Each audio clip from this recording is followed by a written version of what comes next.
From the Inside Edition newsroom in New York, I'm Megan Alexander. Mitt Romney's facing criticism this morning after making some controversial comments about the election. The photographer says there were passengers much closer to the victim than he was, who could have come to the man's rescue before the train ran over him. It's time for you to do what you can right now. And I actually disagree with both of you guys. I think you should have gone to that party, pulled her out, and said, we're going home. You're 18. This is a 21 and up club. We're leaving. We are on the field for the halftime show of Super Bowl 45 with the Black Eyed Peas. The atmosphere is electric. You know why this is a serious issue, AJ? We've had this discussion before. 69% of young women have some type of body image disorder. There are calls today to bring more female agents into the Secret Service in the wake of that prostitution scandal that's rocking the agency. But tonight, those frustrated voters will have a chance to talk about their struggles and demand some answers. And boy, what a mess it was. Sky 7 captured the long line that lasted more than 5 hours in Rio Rancho last week. Voters tried to talk about the problem at a county meeting, but public comment was turned down. So tonight's the first chance to have your voice heard. If you'd like to weigh in on the voting problems, the meeting is from 6 to 8 p.m. at the Sandoval County Administration Building. There it goes. Did you see it? Did you see it? What do you guys think? I don't know. You know, they recently legalized the sale of marijuana there. Oh! Who knows what could be going on? You know, Megan, you're new to this area. We were talking before we came out here and did some news today.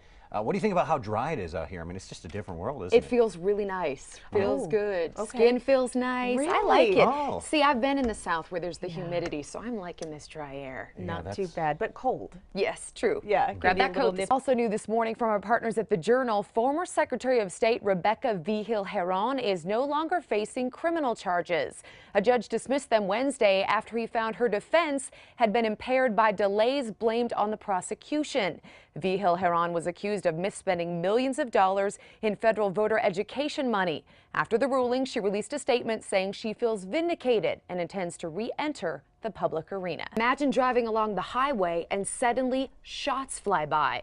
Well, it happened dozens of times to drivers in Michigan, and now the courts there are questioning the competency of the man accused.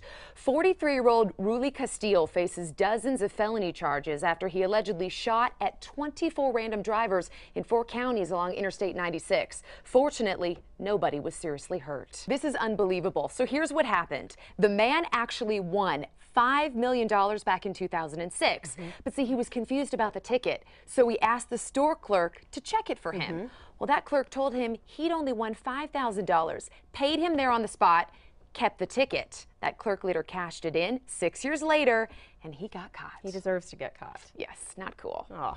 All right, remember this story that we told you about yesterday? An Ohio woman is punished for driving on a sidewalk to get around a school bus. Apparently, she did it over and over again. Exactly. Well, the punishment for that, she was forced to hold a sign displaying her lack of judgment.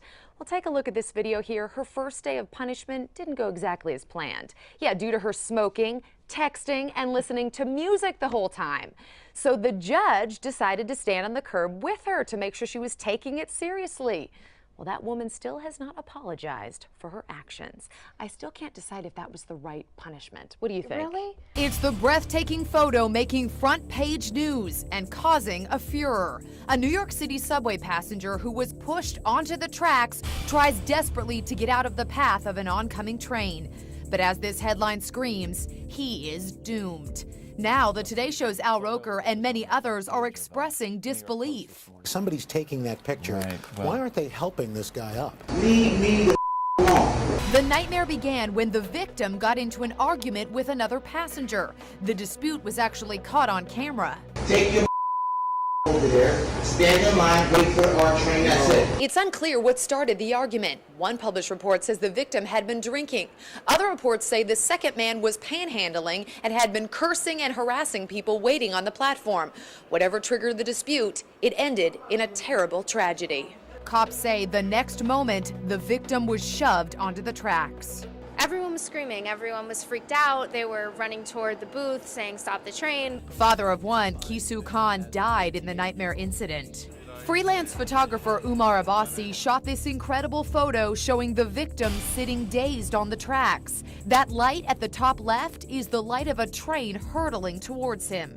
Abbasi also got that chilling photo of the victim trying in vain to haul himself to safety on the platform. The oncoming train is just feet away. But Abbasi told me he was actually using the camera flash to alert the subway conductor. Just like this. Yeah, just like this. Al Roker wasn't buying it. The person who took the picture was a freelance photographer who says that he was actually trying to use the flash from his camera to alert the driver of the train.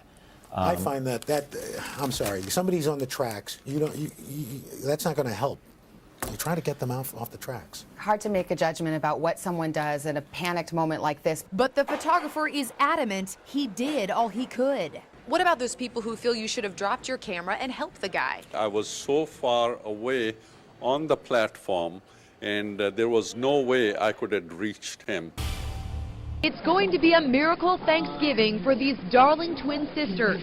The girls are conjoined at the lower abdomen and are about to undergo separation surgery. When you looked at those little faces, what were you thinking?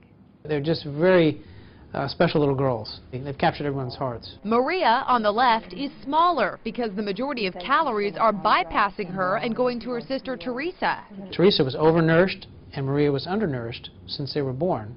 A hospital chaplain led the surgical team in a prayer. Dr. David Lanning, lead pediatric surgeon, prayed moments before the life-changing operation at the Children's Hospital of Richmond in Virginia.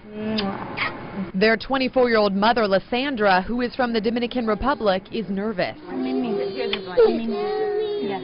And for the very last time as conjoined twins, the sisters are wheeled into the OR. The separation surgery was a year in the making. A team of 45 surgeons and pediatric specialists worked tirelessly for 23 hours to carefully divide the girls' shared organs.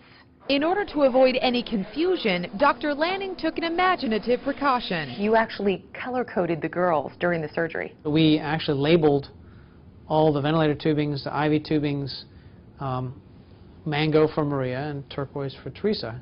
After 23 grueling hours, 1, 2, 3, over. This is the magical moment when the girls were separated. This was a tremendous team effort.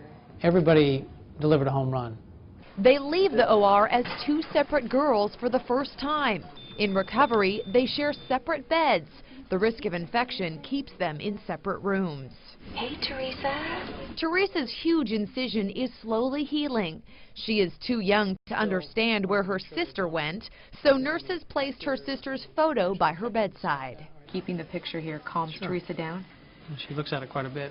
1 week after the surgery, only Inside Edition was there as Teresa was wheeled into her sister's room, reunited side by side. You could see them sort of reaching for each other. They miss each other. Yeah. It's a touching moment as the sisters join hands. Their mom is overcome with joy seeing her little girls, now with a chance to grow up independently.